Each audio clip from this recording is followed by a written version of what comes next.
पुराना track structure बहुत ही दयनीय स्थिति में था, चूँकि बहुत पुराना था, जिसमें कि रेल भी बहुत पुरानी हो गई थी, कोरोड हो गई थी। मैक्सिमम स्पीड 120 किलोमीटर प्रति घंटे की रफ्तार से हो जाएगी और बुक्ड स्पीड 100 किलोमीटर प्रति घंटे की रफ्तार से हो जाएगी। इससे श्रीलंका की इकोनॉमी में ज़बरदस्त उत्थान होगा, बहुत उछाल आएगा। जो ट्रेवल टाइम है जो northern part of the Sri Lanka से लेकर के सदर्न पार्ट तक के लिए, वो लगभग 3 घंटे कम हो जाएगा। हमारे भारतीयों के तो दिलों में बसता है श्रीलंका। ये 128 किलोमीटर लंबा प्रोजेक्ट है, माहो से लेकर के ओमनथाई तक। इसको 2 पार्ट में हमने एग्जीक्यूट किया था।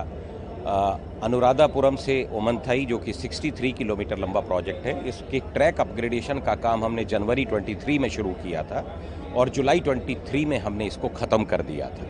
उसके बाद फिर हमने जो पोर्शन पकड़ा वो माहो से लेकर के अनुराधापुरम का, जो कि 65 किलोमीटर लंबा है, उसको पकड़ा। उसका काम हमने जनवरी 24 में शुरू किया था और सितंबर 24 में हमने उसको ख़त्म कर दिया। तो ये गवर्नमेंट ऑफ इंडिया की मिनिस्ट्री ऑफ एक्सटर्नल अफेयर्स के थ्रू जो लाइन ऑफ क्रेडिट इसकी फंडिंग आई थी, वो काम इसमें हो गया। पुराना ट्रैक स्ट्रक्चर बहुत ही दयनीय स्थिति में था, चूँकि बहुत पुराना था, जिसमें कि रेल भी बहुत पुरानी हो गई थी, कोरोड हो गई थी और उसमें फिश प्लेटेड जॉइंट्स थे, तो ठक ठक ठक ठक की आवाज़ आती थी। स्पीड मैक्सिमम 60 से 65 जा सकती थी और उसकी load carrying capacity maximum 17 ton तक हो सकती थी। तो इसको अपग्रेड करके हमने कंक्रीट के स्लीपर और रेल 60 केजी की लगाई, flash but welded joint provide किए, स्विच एक्सपेंशन जॉइंट प्रोवाइड किए। जो मॉडर्न ट्रैक स्ट्रक्चर हम भारतीय रेलवे में प्रोवाइड करते हैं वही हम यहाँ लेकर के आए और अब इसके बनने के बाद में मैक्सिमम स्पीड 120 किलोमीटर प्रति घंटे की रफ्तार से हो जाएगी और बुक्ड स्पीड 100 किलोमीटर प्रति घंटे की रफ्तार से हो जाएगी और इस पर लोड कैरिंग कैपेसिटी 20 टन तक की हो जाएगी। तो इससे श्रीलंका की इकोनॉमी में ज़बरदस्त उत्थान होगा, बहुत उछाल आएगा। बिकॉज जो ट्रेवल टाइम है जो northern part of the Sri Lanka से लेकर के सदर्न पार्ट तक के लिए, वो लगभग 3 घंटे कम हो जाएगा। तो इससे टूरिज़्म को बहुत बढ़ावा मिलेगा। श्रीलंका वैसे भी टूरिज़्म के लिए बहुत जाना जाता है और हमारे भारतीयों के तो दिलों में बसता है श्रीलंका। हमारी बहुत माइथोलॉजिकली बहुत सुखद यादें हैं।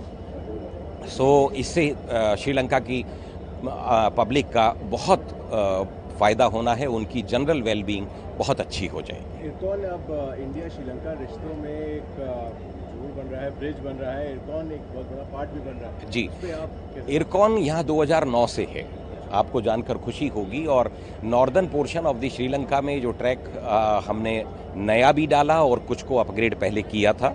ये 128 किलोमीटर का काम हमें बाद में मिला था, जिसको कि हमने अब पूरा किया। और आज बड़े खुशी की बात है कि माननीय प्रधानमंत्री भारतवर्ष के और माननीय राष्ट्रपति जी श्रीलंका के दोनों मिल करके आज इस प्रोजेक्ट को अपने श्रीलंका सरकार को, श्रीलंका की देश को, श्रीलंका की आवाम को समर्पित कर रहे हैं। और दोनों का उद्देश्य यही है कि जो यहाँ की पब्लिक है उसकी ज़िंदगी और अच्छी हो, वो और समृद्ध हो और वो और खुशहाल बने। लास्ट क्वेश्चन ये रहेगा कि आगे के भी कोई प्रोजेक्ट्स हैं पाइपलाइन में जो इरकॉन इस पर काम करने वाला है या कोई टॉक्स चल रही है उससे? आज की तारीख में जो था वो कर दिया और जो अभी ग्रांट मिला है सिग्नलिंग का, वो अब हम करेंगे। और आगे आने वाले समय में यदि कुछ और प्रोजेक्ट्स मिलते हैं तो ये हमारे लिए बहुत सौभाग्य की बात होगी। सो वो जो है दोनों सरकारों के बीच में जो भी डिसाइड होगा उसके बेसिस पर